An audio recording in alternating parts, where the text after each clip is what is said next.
Shalom, salam sejahtera untuk kita semua. Bacaan harian untuk Bakti Wanita Advent Seuni Indonesia Kawasan Barat tahun 2025 diambil dari buku He Knows My Name. Dia tahu namaku. Rabu 21 Mei dengan judul Melihat dengan Mata yang Baru. Ditulis oleh Rebecca Turner. Firman Tuhan di dalam Mazmur 119 ayat 18, bukakanlah mataku supaya aku memandang keajaiban-keajaiban dari Tauratmu. Sahabat BWA, setelah saya membaca deskripsi teman saya, Dani, tentang keindahan yang terlihat di bawahnya saat ia duduk di atas tebing 15.000 kaki atau 4.572 meter di atas tanah, saya teringat sebuah pendakian yang pernah saya lakukan ke puncak Gunung Katahdin di Maine, Amerika Serikat. Sambil menikmati pemandangan dari sana, saya duduk dengan kaki menjuntai di sisi gunung.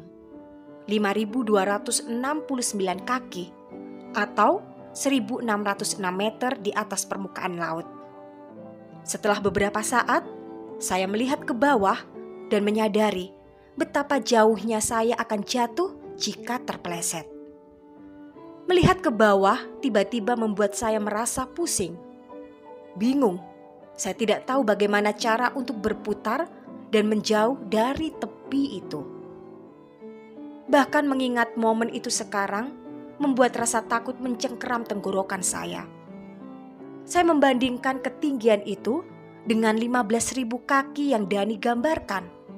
Dan otak kanan saya langsung mengingat bahwa Gunung Everest tingginya hampir 20.000 kaki atau 6.096 meter. Itu sekitar 4 mil. Sementara itu, otak kiri saya mulai menghitung ulang jaraknya dalam kilometer. Di saat yang sama, otak kanan saya tahu bahwa Dani tidak mungkin mendaki setinggi itu. Saya terus membaca cerita Dani dengan cepat, mencoba memahami. Teman seperjalanan Dani menyarankan dia untuk bersandar padanya dan menutup matanya. Bayangan meluncur jatuh ke udara membuat otak kanan saya panik saat saya dengan nafas tertahan membaca cerita itu dengan cepat, membayangkan akhir yang buruk.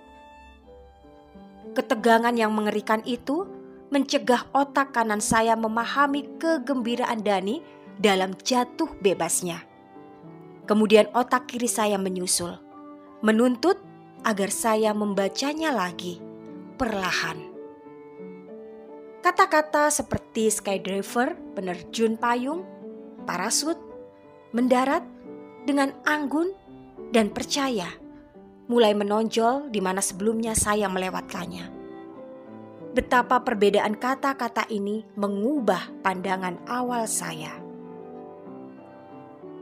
Sahabat BW yang dikasihi Tuhan, berapa sering kita membaca sebuah bagian Alkitab dengan terburu-buru, hanya melihat apa yang kita harapkan untuk dilihat. Bagaimana kita bisa membacanya kembali seolah-olah untuk pertama kalinya? Berikut adalah beberapa saran yang saya temukan bermanfaat. Yang pertama, berdoalah agar Roh Kudus memberi pewahyuan. Kedua, sisihkan asumsi atau ekspektasi sebelumnya. Ketiga, baca perlahan. Keempat, perhatikan setiap kata. Tandai kata-kata atau angka yang berulang.